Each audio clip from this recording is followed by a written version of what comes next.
J'essaie de retrouver l'image. Alors, sur l'image, on voyait un ciseau qui avait des jambes et un visage. Bon, je l'ai perdu. Juste un instant, j'avais.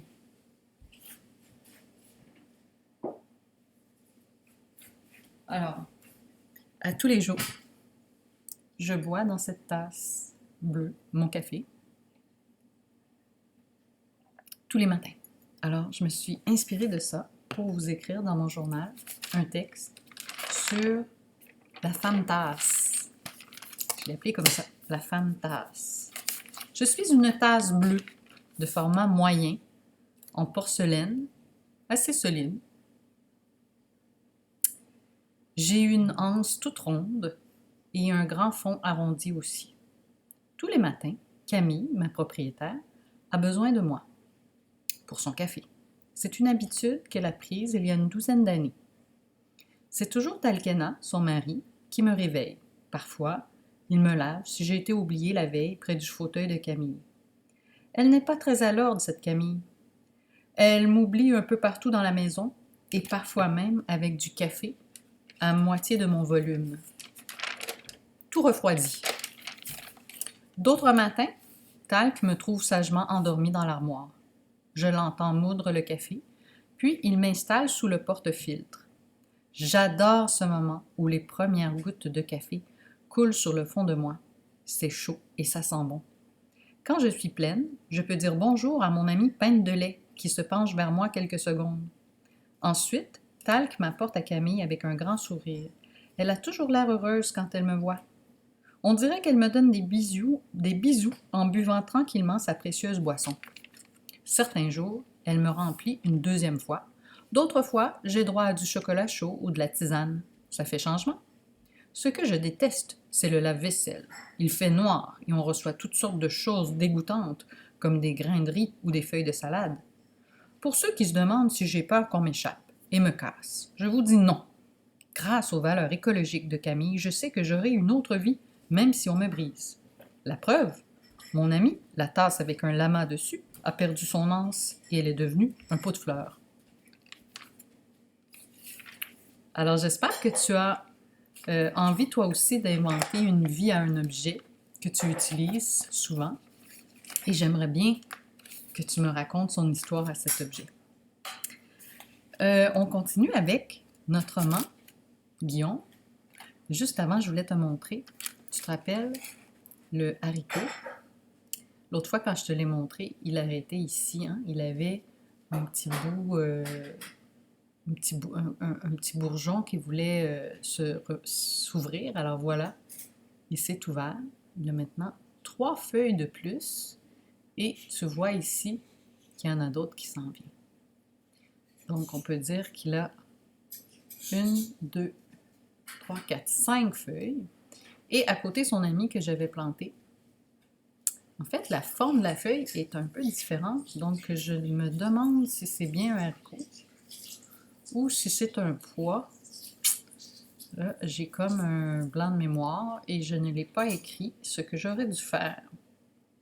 Aussi, en me promenant dans mon jardin, j'ai trouvé ceci. Tu te demandes peut-être ce que c'est, hein? Ça a l'air tout séché, tout mort, mais il y a quand même de la vie là-dedans, potentiellement. En fait, c'est une fleur de tournesol séchée. Et si tu regardes bien, tu vas voir les graines de tournesol qui sont comme cachées dans son cœur. Je vais en sortir une. Un petit peu difficile. Ah, en voilà une. Donc, une petite graine de tournesol. Et je vais faire l'expérience de la planter. En fait, avant de la planter, je vais faire comme l'autre jour, je vais la mettre entre 2 papiers essuie-tout mouillés. Et je vais m'assurer que les essuie-tout restent toujours humides. Et je vais m'assurer que elle peut germer avant de les planter les autres en terre, puisqu'il y en a beaucoup d'autres. Tu vois toutes les graines de tournesol cachées? Je suis contente que les oiseaux ne les aient pas toutes mangées parce que je voulais justement en faire pousser d'autres. Et ça a passé l'hiver dehors. Là. On croirait que c'est mort, on mettrait ça dans le compost, mais non. Il y a quelque chose de très précieux là-dedans. Plusieurs fleurs qui pourront pousser à partir de ces graines. Alors, on continue avec Guillaume. Tu te rappelles qu'il avait enfin pu choisir un chien. Son père, étonnamment, avait décidé, grâce à sa rencontre avec monsieur Dr Parent, le vétérinaire, avait accepté qu'il ait un chien. Chapitre 4.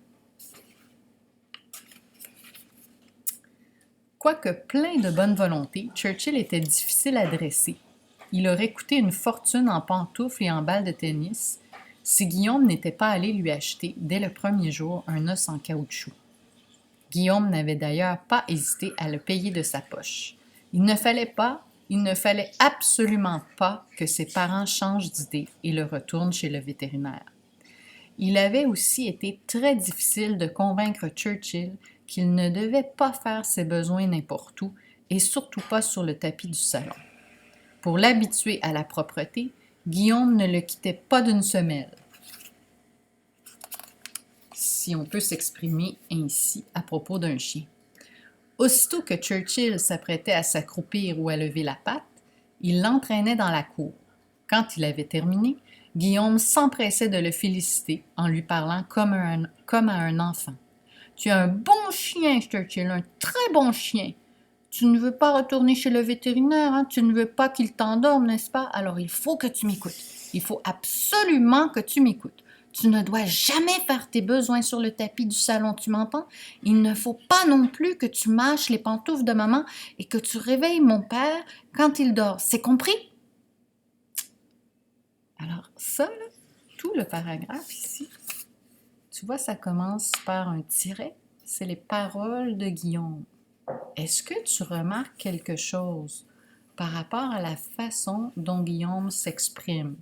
Oui, on a dit qu'il parlait à son chien comme à un bébé, mais il y a autre chose que j'aimerais que tu remarques par rapport à qui est Guillaume, qu'est-ce qu'il a de spécial, Guillaume, hein? Donc, pense-y bien. Churchill ne comprenait pas tout ce qu'on lui racontait, évidemment, mais on aurait dit qu'il aimait bien qu'on lui parle. Chaque fois que Guillaume s'adressait à lui, même pour le gronder, gronder ça veut dire un peu chicaner, il branlait la queue. Lorsque Guillaume avait fini de parler, Churchill, comme s'il voulait lui répondre, grognait un peu et se mettait ensuite à japper. Wouf! Wouf!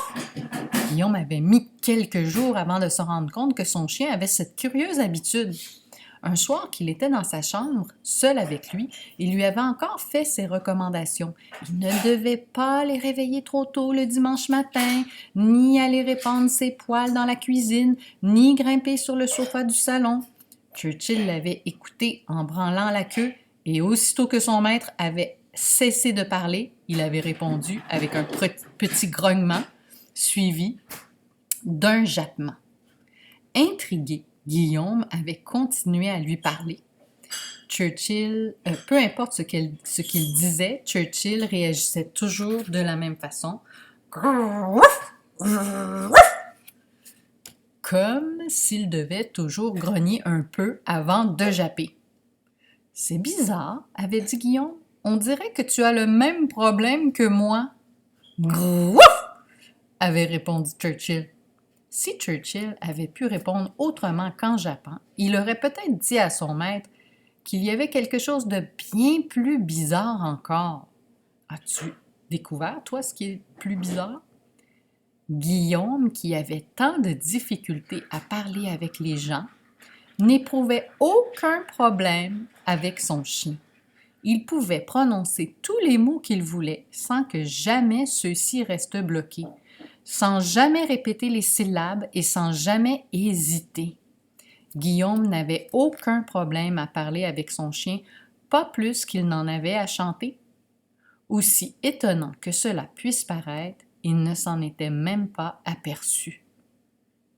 Churchill, on aurait dit qu'il y avait deux Guillaume exactement semblables, mais qui ne se connaissaient pas encore. Alors Guillaume ne s'est même pas aperçu que quand il parle à son chien, son problème de bégaiement s'évapore. Demain, je te raconterai chapitre 5. Alors, aujourd'hui, ce que je te propose, si tu n'as pas encore inventé une histoire à propos d'un objet qui prendrait vie, alors vas-y et partage ça avec moi. Moi, de mon côté, j'avais pas eu le temps de faire, vous savez, la liste des formules magiques et de leur effet indésirable si jamais on se trompe. Alors, j'ai envie de faire cette liste de formules magiques rigolotes. Je vous invite aussi à aller, si vous vous êtes créé un compte sur la constellation de l'ours, il commence à avoir plusieurs mondes à visiter.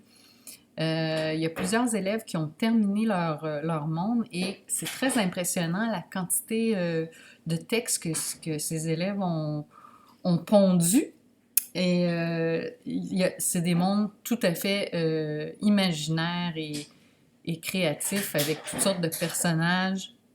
Donc, je t'invite à aller explorer ça en cliquant sur les bulles de couleurs au-dessus des objets ou des personnages. Bien, tu vas pouvoir te promener dans les mondes. Parfois, quand on clique, ça ne fonctionne pas, j'ai remarqué, mais je crois que c'est parce que il faut y aller dans l'ordre. Donc, si l'auteur a décidé que tu devais lire telle chose avant telle chose, bien, la bulle ne s'ouvrira pas parce que tu dois ouvrir une autre bulle avant de lire celle-là.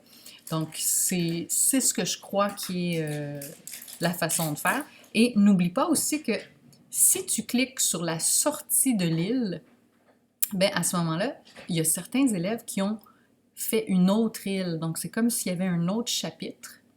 Et donc, on peut passer d'une île à l'autre. Je ne sais pas je me rappelle pas s'il y a plusieurs élèves qui ont fait ça, mais en tout cas, au moins un que je me rappelle qui avait plus d'une île dans son histoire. Donc, il ne faut pas oublier d'aller, une fois qu'on a lu toutes les bulles de cette île-là, on va cliquer sur la porte de sortie et ça nous amène vers l'autre île à visiter. Alors, on va faire un petit tour là-dessus. Si tu es encore en train d'écrire ton texte, tu peux continuer sur la constellation de l'ours et quand tu seras prêt ou prête, ben tu m'envoies le tout soumettre à mon enseignante et moi je le reçois, je le corrige. Des fois, je t'envoie des petits commentaires pour que tu améliores certaines parties. Des fois, je corrige des petites fautes qui restent et ensuite, je le publie. Et quand c'est prêt, ben, tous les amis qui sont inscrits sur cette plateforme pourront aller lire et visiter ton monde. Sinon, ben, je t'invite aussi sur Dojo, si jamais tu n'as plus rien à lire, si tu te demandes, oui, mais Madame Camille, j'ai pas mal lu tous les livres que j'avais dans ma maison et je ne sais plus trop quoi lire, j'ai mis sur Classe Dojo certaines maisons d'édition offrent des livres gratuitement en format numérique, évidemment, mais tu peux aller voir sur Classe Dojo, j'ai mis ça au début de la semaine, je crois. Et entre autres, la maison d'édition L'École des loisirs ou Gallimard Jeunesse offre ça. Il y a, je crois que c'est Gallimard Jeunesse, tu peux t'inscrire et tu reçois à tous les 2 jours une histoire par courriel. Donc, je t'invite à t'inscrire. Et dernière chose, ben, demain, 24 avril, je vais donner une petite dictée de pratique, évidemment, pour les mots de la semaine dernière et les mots de cette semaine dans la feuille de route. Donc, si tu n'as pas eu le temps de réviser, si tu veux te préparer, ben, tu peux le faire aujourd'hui. Et en passant, c'est les 2 dernières listes de l'année. Donc, le reste de l'année, on va pouvoir tout simplement réviser nos mots qu'on a étudiés toute l'année. Et ça sera beaucoup plus facile à ce moment-là. C'est signe que l'année achève. Une dernière chose, une dernière proposition, si tu n'as pas eu le temps de faire un petit geste pour la planète, hier c'était le jour de la Terre, j'avais oublié de te le mentionner dans ma vidéo, mais j'ai fait une publication sur Dojo je m'étais lancé un défi. Je voulais faire une bonne action pour la planète hier, pour lui dire combien je l'aime. Mon défi, c'était d'aller près de chez moi. J'avais remarqué en prenant des marches que dans le fossé, il y avait des déchets. Donc, je suis allée ramasser quelques déchets. Ça m'a pris 15-20 minutes maximum et j'ai ramassé quelques déchets. Donc, si toi aussi, tu as envie de faire une petite action et que tu veux la partager avec nous pour la planète, alors envoie-nous le tout. Passe une belle journée, profite du soleil. Bye bye!